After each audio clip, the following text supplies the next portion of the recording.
जब ठाकुर जी अपनी लीला का संवरण कर 125 वर्ष के बाद जब स्वधाम प्रस्थान कर रहे थे, तो उद्धव जी ने भगवान से कहा कि प्रभु, आप तो चले जाएंगे, लेकिन आपके जाने उपरांत ये संसार, आपके भक्त किसका आश्रय लेंगे, किसकी सन्निधि को स्वीकार करेंगे? इसलिए आप अपनी लीला का संवरण कर मत जाइए। जैसे ही ये भाव उद्धव जी ने कहा, उसी क्षण सुनते ही ठाकुर जी ने आकाश में 7 परिक्रमा लगाई और 7 परिक्रमा लगाकर एक ज्योति रूप धारण किया और उस ज्योति को लेकर साक्षात इस भागवत में प्रविष्ट हो गए। तिरोधाय प्रविष्टोयम श्रीमद् भागवतार्णवम्। इसीलिए कहते हैं कि ये भागवत कोई साधारण नहीं है। तेने वाङ्मयी मूर्ति प्रत्यक्षा वर्तते हरे, सेवनात् श्रवणात् पाठात् दर्शनात् पापनाशने। ये तो साक्षात भगवान का वाङ्मय स्वरूप है, शब्दमय स्वरूप है। इसलिए कथा श्रवण करने आओ तो ये अनुभव मत करो कि केवल हमारे कर्णरंध्रों में शब्द जा रहे हैं, भागवत के श्लोक जा रहे हैं। नहीं, ऐसा अनुभव करो कि मानो प्रत्येक श्लोक से, जब व्यास श्लोक का गान करते हैं तो मानो उस श्लोक के माध्यम से ठाकुर जी हमारा स्पर्श करते हैं। यही भागवत है। अपितु यदि देखा जाए तो भागवत का वास्तविक अर्थ क्या है?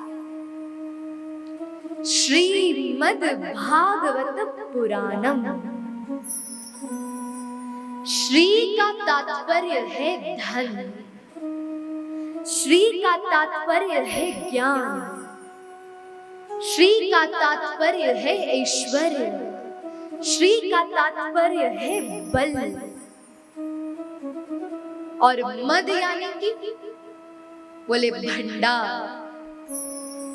जो श्री का भंडार है, जो ज्ञान का भंडार, जो धन वैभव का भंडार, जो संसार की समस्त संपदा, चाहे ज्ञान हो चाहे बल हो, सर्वस्व का भंडार है, ये श्रीमद् भागवत है। और श्रीमद् भागवत को पुराण कहते हैं। और पुराण क्या है? तदेव रम्यं रुचिरं नवं नवं,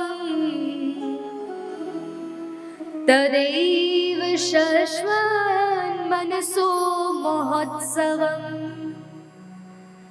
तदेव शोकार्णव शोषणं नृणाम्, यदुत्तम श्लोक यशोनुगीयते।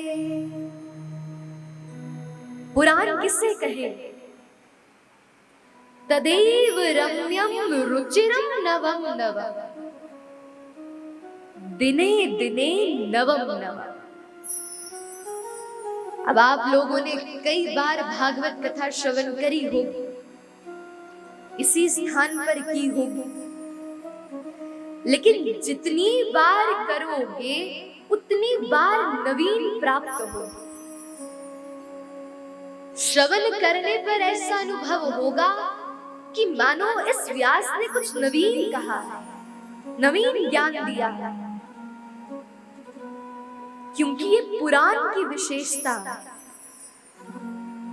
पुराण किसे कहेंगे? बोले पुरा इति नवम, जो पुराना नहीं होता, पुराना होते हुए भी जो नवीन प्रतीत होता है, ये पुराण है।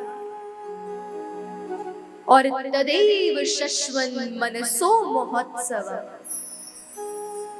हमारे हृदय में व्याकुलता, विह्वलता, असद्गुण, असमंजसता, कुंठता, इन सब को दूर करने वाला ये पुराण है।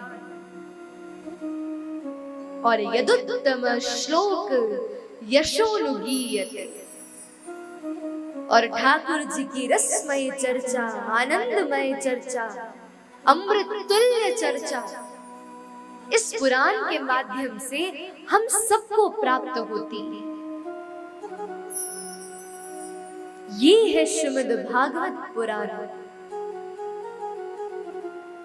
कल हम सबने बड़े प्रेम और भाव से भागवत के महात्म की चर्चा की। देखिए बंधु, जब धुंधकारी प्रेत योनि को प्राप्त हुआ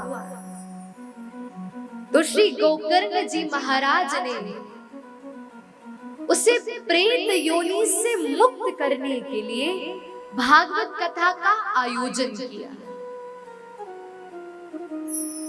विशेषकर भागवत कथा के रूप में सब कहते हैं कि इस भागवत का ये उद्देश्य है कि ये हमारे पितरों को तार देती है, तृप्त कर देती है।